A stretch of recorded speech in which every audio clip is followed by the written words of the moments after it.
नमस्कार दोस्तों, मैं रोहित आपका स्वागत करता हूं आपके अपने channel study with Alice Alex पर। और आप जानते हैं, हम अपने चैनल के माध्यम से आर की तैयारी करा रहे हैं। और इसी कड़ी में आगे जुड़ते हुए आज का हमारा एक और इम्पोर्टेंट वीडियो हो जाएगा। और ये हो जाएगा कृषि और पशुपालन से। और कृषि और पशुपालन के मिल जाते हैं, इसमें लगभग आपको 50 से अधिक प्रश्न मिल जाते हैं कृषि और पशुपालन के। और ये हो जाती है आपके लिए रिवीजन क्लास। तो चलिए देर ना करते हुए शुरू कर लेते हैं। Agriculture and animal husbandry. और बात करेंगे पहले क्वेश्चन के बारे में। सारे क्वेश्चन आपके लिए इंपॉर्टेंट हो जाते हैं और एक एक क्वेश्चन को आपको देख लेना है। सूची एक को सूची दो से सुमेलित कीजिए और दिए गए कूट से सही उत्तर का चुनाव करिए। सूची एक हो जाएगी और इधर आपकी सूची दो हो जाती है। और क्या क्या आपसे पूछा गया है ये भी हम देख लेते हैं। मत्स्य पालन का जो संबंध हो जाएगा किससे हो जाएगा, तो ये हो जाता है मछली पालन से। फूलों की खेती हो जाती है फूल से संबंधित। रेशम के कीड़ों का पालन हो जाता है रेशम से संबंधित। और अंगूर की खेती अंगूर से संबंधित हो जाती है। और ये काफ़ी इजी क्वेश्चन है और ये 2021 में ही जो है पूछा गया है यूपी पीएससी के द्वारा। तो इसका जो करेक्ट आंसर हो जाएगा ए का 4 हो जाएगा और ए का 4 दिया गया है आपका दो ऑप्शन में। बी का 3 हो जाएगा और बी का 3 दिया गया है आपका दोनों ही ऑप्शन में, बी का 3 भी दिया गया है। सी का 1 दिया गया है और सी का 1 दिया गया है आपको ऑप्शन नंबर डी में। और इसका करेक्ट आंसर हो जाता है आपका ऑप्शन नंबर डी। सारे क्वेश्चन आपके लिए इंपॉर्टेंट हो जाते हैं। हिमगिरी रोग प्रतिरोधी प्रजाति है। हिमगिरी रोग प्रतिरोधी प्रजाति हो जाएगी गेहूं की। ठीक है, ये नाम आपको याद रखना है, गेहूं की प्रजाति हो जाती है हिमगिरी। मोनोकल्चर किसकी विशिष्ट विशेषता हो जाती है। मोनोकल्चर की बात की गई है, तो मोनोकल्चर हो जाती है वाणिज्य अनाज की खेती के लिए। ठीक है, ये क्वेश्चन भी आपके लिए इंपॉर्टेंट हो जाता है। निम्नलिखित में से कौन एक जड़ नहीं है। कौन सी हो जाएगी जो एक जड़ नहीं है, तो ये हो जाता है आलू। आलू जो है जड़ नहीं है, आलू हो जाता है तना। ठीक है, और बाकी सभी जड़ हो जाती हैं। नाइजर यानी राम तिल की फसल एक तेल की फसल है। इनके बीजों में तेल की मात्रा कितनी पाई जाती है। कितनी पाई जाती है तेल की मात्रा, ये आपसे पूछा गया है। तो ये हो जाता है 37 से 47% तक जो है तेल की मात्रा पाई जाती है राम तिल में। और ये क्वेश्चन आर की परीक्षा में 21 में ही पूछा गया है। फसल चक्र के संदर्भ में निम्नलिखित कथनों में से सही कथन कौन सा हो जाएगा। फसल चक्र के संदर्भ में आपको बताना है। गहरी जड़ों वाली फसलों के बाद उसी तरह की फसलें उगानी चाहिए, ये गलत हो जाएगा। हर बार जो है अगर आपने अब की बार एक फसल उगाई तो अगली बार जो है बदल कर फसल उगाना चाहिए, तो ये तो आपका हो जाता है गलत। फलीदार फसल के बाद बिना फली वाली फसल लेनी चाहिए, ये एक आपका करेक्ट हो जाएगा। ठीक है, एक बार फली वाली लेते हैं तो अगली बार जो है बिना फली वाली ले लेते हैं। ठीक है, हर बार जो है एक जैसी फसलें नहीं उगानी चाहिए। तो इस हिसाब से केवल बी आपका करेक्ट हो जाता है और केवल बी दिया गया है आपको ऑप्शन नंबर बी में। और ये जो है आर की परीक्षा में ही क्वेश्चन पूछा गया है। निम्नलिखित युग्मों में कौन सुमेलित नहीं है। कौन सा हो जाएगा जो सुमेलित नहीं है। इधर आपकी फसल हो जाती है, इधर आपके देश दिए गए हैं। तो रबड़ जो है किससे संबंधित, आपसे पूछा गया कौन सा सुमेलित नहीं है। तो रबड़ जो है थाईलैंड से संबंधित हो जाती है। कहवा मंगोलिया से संबंधित नहीं है, ये गलत हो जाएगा। कहवा हो जाता है ये ब्राज़ील से संबंधित। और जैतून स्पेन में हो जाएगा और गन्ना आपका ब्राज़ील में हो जाएगा। आपसे पूछा गया सुमेलित कौन सा नहीं है, तो ये हो जाता है बी। बी जो है सुमेलित नहीं है और बाकी सभी सुमेलित हो जाएंगे। ये क्वेश्चन भी आपसे आर की परीक्षा में ही पूछा गया है। अंतर्राष्ट्रीय आलू केंद्र सीआईपी का मुख्यालय स्थित है। कहाँ स्थित हो जाएगा अंतर्राष्ट्रीय आलू केंद्र, तो ये हो जाता है लीमा पेरू। लीमा पेरू हो जाता है आपका अंतर्राष्ट्रीय आलू केंद्र। निम्नलिखित में से कौन सा एक कोको का प्रमुख उत्पादक देश नहीं है। कोको का प्रमुख उत्पादक देश नहीं है, तो ये हो जाता है लातविया। लातविया हो जाता है जो कोको का प्रमुख उत्पादक देश नहीं है। निम्नलिखित भौगोलिक प्रदेशों में किसमें पशुचारण बहुत विकसित है। पशुचारण बहुत विकसित है, तो ये हो जाता है शीतोष्ण घास प्रदेश में। शीतोष्ण घास प्रदेश में पशुचारण बहुत विकसित हो जाता है। बीटी कपास जो कि एक जीन उत्परिवर्ती फसल है, इसमें बीटी का अर्थ क्या हो जाता है। बीटी का अर्थ क्या हो जाता है, तो ये हो जाता है, एक बैक्टीरिया का नाम हो जाता है बीटी। निम्नलिखित में किस फसल में नील हरित शैवाल को जैविक उर्वरक रूप में प्रयोग किया जाता है? जैविक उर्वरक के रूप में प्रयोग किया जाएगा। तो ये हो जाता है धान। नील हरित शैवाल को जैव उर्वरक के रूप में धान में प्रयोग किया जाएगा। और अगर अभी तक आपने हमारे चैनल को सब्सक्राइब नहीं किया है तो सब्सक्राइब कर सकते हैं। वीडियो को अपने दोस्तों में भी शेयर कर सकते हैं। और इस वीडियो की फ्री पीडीएफ पाने के लिए आप हमारे टेलीग्राम और व्हाट्सएप चैनल से जुड़ सकते हैं। लिंक आपको डिस्क्रिप्शन में मिल जाएंगे। और इससे पहले अगर आपने हमारे बाकी वीडियो नहीं देखे हैं तो आप हमारे चैनल पर विजिट करेंगे, वहाँ आपको आर के बाकी वीडियो मिल जाएंगे। निम्नलिखित देशों में कौन सा विश्व का द्वितीय बृहत्तम कहवा निर्यातक देश हो जाता है? कहवा निर्यातक देश हो जाता है, तो ये हो जाता है वियतनाम। वियतनाम एक कहवा निर्यातक देश हो जाता है। विश्व का सर्वाधिक कॉफी उत्पादक देश कौन सा हो जाएगा? सर्वाधिक कॉफी उत्पादक देश आपसे पूछा गया है, तो ये हो जाता है ब्राजील। ब्राजील एक कॉफी उत्पादक देश हो जाएगा। और ये क्वेश्चन जो है कई बार आर की परीक्षा में भी पूछा गया है। विश्व में कहवा के दो अग्रगण्य उत्पादक कौन से हो जाएंगे? विश्व में कहवा के अग्रगण्य उत्पादक आपसे पूछे गए हैं, तो ये हो जाते हैं ब्राजील और वियतनाम। ठीक है, ब्राजील और वियतनाम हो जाएंगे अग्रगण्य उत्पादक कहवा के। ब्राजील में विशाल कहवा बागानों को क्या कहा जाता है? ब्राजील में विशाल कहवा बागानों को क्या कहा जाएगा? तो ये कहा जाता है फजेंडा। ठीक है, और ये क्वेश्चन भी बार बार आपकी परीक्षाओं में पूछा जाता रहा है। यूएसएस के निम्नलिखित राज्यों में से किसमें कॉफी का उत्पादन होता है? कॉफी का उत्पादन होता है, किसमें हो जाएगा कॉफी का उत्पादन? ये हो जाता है हवाई में। हवाई में कॉफी का उत्पादन हो जाता है। संसार का सर्वाधिक चाय निर्यातक देश कौन सा हो जाएगा? चाय निर्यातक देश की बात की गई है, तो ये हो जाता है श्रीलंका। और संसार में सब सर्वाधिक चाय निर्यातक देश जो है ये चीन हो जाता है, लेकिन चीन जो है ऑप्शन में नहीं दिया गया है। तो चीन के बाद ये दूसरे नंबर पर जो है श्रीलंका आ जाता है। ठीक है, ये आपको याद रखना है।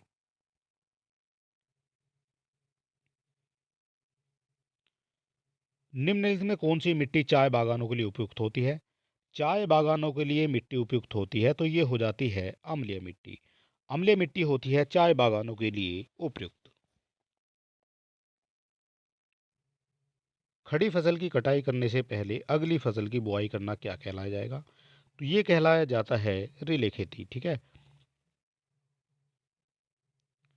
निम्नलिखित में कौन क्षेत्र में मोटे अनाज वाली फसलें उगाई जाती हैं? कौन से क्षेत्र में मोटे अनाज वाली फसलें उगाई जाती हैं? तो ये हो जाता है ऊंचाई वाले क्षेत्रों में मोटे अनाज वाली फसलें उगाई जाती हैं।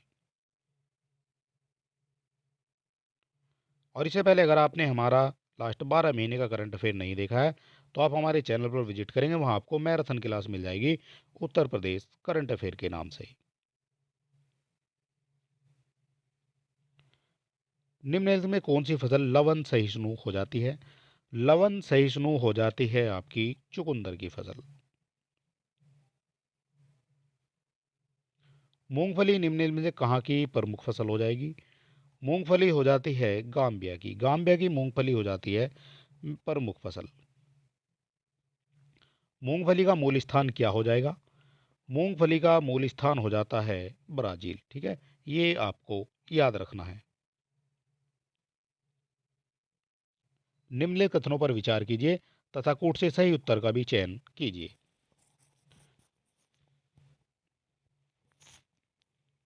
सही उत्तर आपको बताना है कौन कौन सा हो जाता है।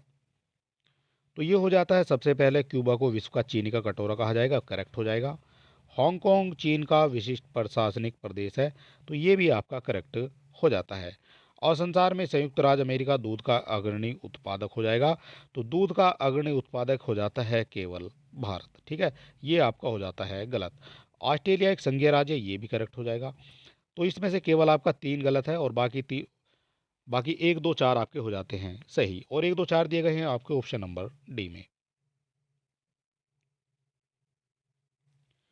सर्वाधिक सघन खेती प्रचलित है, सर्वाधिक सघन खेती प्रचलित है, ये कहाँ प्रचलित है? तो ये हो जाती है जापान में। जापान में सघन खेती प्रचलित है। निम्नलिखित देशों में किसमें धान की उत्पादकता सर्वाधिक हो जाती है? धान की उत्पादकता सर्वाधिक हो जाएगी, तो ये हो जाती है चीन में। सारे क्वेश्चन आपके लिए इंपॉर्टेंट हो जाते हैं, सारे क्वेश्चन आपको देख लेने हैं। जेली बनाने हेतु निम्नलिखित में कौन सा फसल सर्वाधिक उपयुक्त हो जाती है? जेली बनाने हेतु बात की गई है, सर्वाधिक उपयुक्त फसल कौन सी हो जाएगी? तो ये हो जाती है अमरूद की। अमरूद की फसल से जेली बनाई जाती है। विश्व में चुकंदर के दो सबसे बड़े उत्पादक कौन से हो जाएंगे? चुकंदर के सबसे बड़ा उत्पादक हो जाते हैं फ्रांस और रूस। ये विश्व में चुकंदर के बड़े उत्पादक हो जाते हैं। विश्व में गन्ने का सबसे बड़ा उत्पादक कौन सा हो जाएगा? विश्व में गन्ने का सबसे बड़ा उत्पादक हो जाता है ब्राजील। संसार में गेहूं तथा चावल दोनों का अग्रगण्य उत्पादक देश कौन सा है? अग्रगण्य उत्पादक देश कौन सा है? तो ये हो जाता है चीन। संसार में गेहूं तथा चावल का उत्पादक जो हो जाएगा वो हो जाएगा चीन। निम्न देशों में ऊन का सबसे बड़ा उत्पादक देश कौन सा हो जाता है?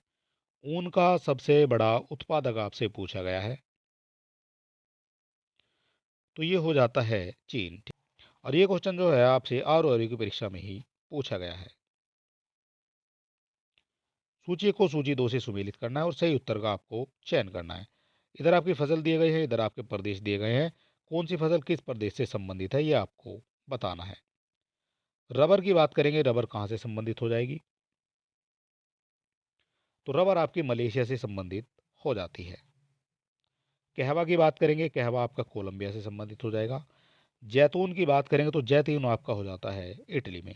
और गन्ना हो जाता है आपका मॉरिशस में। और ए का आपका 4 हो जाएगा, ए का 4 आपका दो ऑप्शन में दिया गया है। बी का 3 हो जाएगा और बी का 3 आपका दोनों ही ऑप्शन में दिया गया है। और सी का आपका हो जाता है 2, सी का 2 दिया गया है आपका ऑप्शन नंबर बी में। ठीक है, ये आपको याद रखना है। विश्व का धान जीन बैंक स्थित है। विश्व का धान जीन बैंक स्थित हो जाएगा, तो ये हो जाता है फिलीपींस में। ठीक है, सूची एक को सूची दो से सुमेलित करना है और दिए गए कूट से सही उत्तर का भी आपको चयन करना है। सूची एक हो जाती है और इधर आपकी सूची दो हो जाती है। कौन कौन सा किससे संबंधित हो जाएगा ये आपको देख लेना है। कोको की बात करेंगे, कोको किससे संबंधित हो जाएगा? तो कोको हो जाता है घाना से संबंधित। और कहवा की बात करेंगे, कहवा हो जाता है आपका आइवरी कोस्ट से संबंधित। चाय की बात करेंगे, चाय आपका संबंधित हो जाएगा केन्या से। और गन्ना आपका दक्षिण अफ्रीका से संबंधित हो जाएगा। इस हिसाब से आपका हो जाता है ए का 4 और ए का 4 दिया गया है एक ही ऑप्शन में, बी का 1, सी का 3, सी का 2 और डी का आपका 3। ठीक है, इस हिसाब से जो है करेक्ट हो जाता है बी। विश्व में लंबे रेशे के कपास का सबसे बड़ा उत्पादक निर्यातक देश कौन हो जाएगा? सबसे बड़ा उत्पादक हो जाता है विश्व में लंबे रेशे के कपास का, तो ये हो जाता है संयुक्त राज्य अमेरिका। संयुक्त राष्ट्र अमेरिका हो जाता है कपास का सबसे बड़ा उत्पादक। सैक्रामेंटो सॉन जुआंकिन घाटी को जो संसार में जो अमेरिका में अंगूर एवं सीड्स फलों के उत्पादन के लिए विख्यात है वह अवस्थित है। ये कहाँ अवस्थित हो जाएगी? तो ये अवस्थित हो जाती है कैलिफोर्निया राज्य में। निम्नलिखित में से किस देश में कोको त्रिभुज स्थित है? कोको त्रिभुज स्थित हो जाएगा, ये कहाँ स्थित हो जाएगा?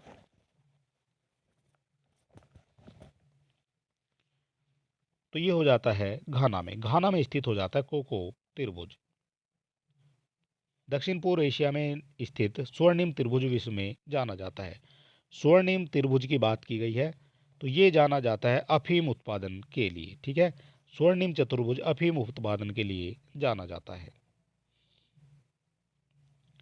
निम्नलिखित में कौन स्थानांतरण कृषि का प्रकार नहीं है? स्थानांतरणशील कृषि का उदाहरण नहीं है, तो ये हो जाता है फजेंडा। ठीक है, फजेंडा जो है स्थानांतरण कृषि का उदाहरण नहीं है। लद्दाख संबंधित हो जाएगा, लद्दाख किससे संबंधित हो जाएगा? तो ये हो जाता है स्थानांतरण कृषि से। निम्नांकित घास के मैदान में कौन गेहूं की कृषि हेतु अनुपयुक्त है? कौन अनुपयुक्त हो जाता है गेहूं की कृषि के लिए? तो ये हो जाता है सवाना। सवाना हो जाता है घास का मैदान जो गेहूं की कृषि के लिए अनुपयुक्त हो जाता है।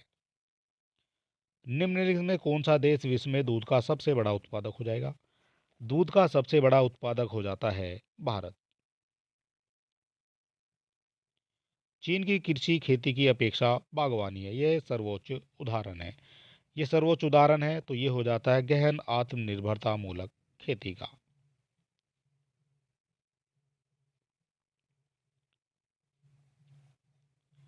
प्राकृतिक रबर का विश्व में सबसे बड़ा उत्पादक देश कौन हो जाएगा? प्राकृतिक रबर की बात की गई है, इसका सबसे बड़ा उत्पादक आपसे पूछा गया है तो ये हो जाता है थाईलैंड। सबसे बड़ा उत्पादक हो जाता है थाईलैंड। निम्नलिखित में विश्व में मछली का सबसे बड़ा उत्पादक कौन? मछली का सबसे बड़ा उत्पादक आपसे पूछा गया है तो ये हो जाता है चीन। मछली का सबसे बड़ा उत्पादक चीन हो जाता है। और ये क्वेश्चन आर की परीक्षा में ही आपसे पूछा गया है 2021 में। और अगर अभी तक आपने हमारे चैनल को सब्सक्राइब नहीं किया तो सब्सक्राइब कर सकते हैं। वीडियो को अपने दोस्तों में भी शेयर कर सकते हैं। और इसकी फ्री पीडीएफ पाने के लिए आप हमारे टेलीग्राम और व्हाट्सएप चैनल से जुड़ सकते हैं। दोनों के लिंक आपको डिस्क्रिप्शन में दे दिए गए हैं। तो चलिए दोस्तों, मिलते हैं नेक्स्ट वीडियो में और तब तक के लिए नमस्कार।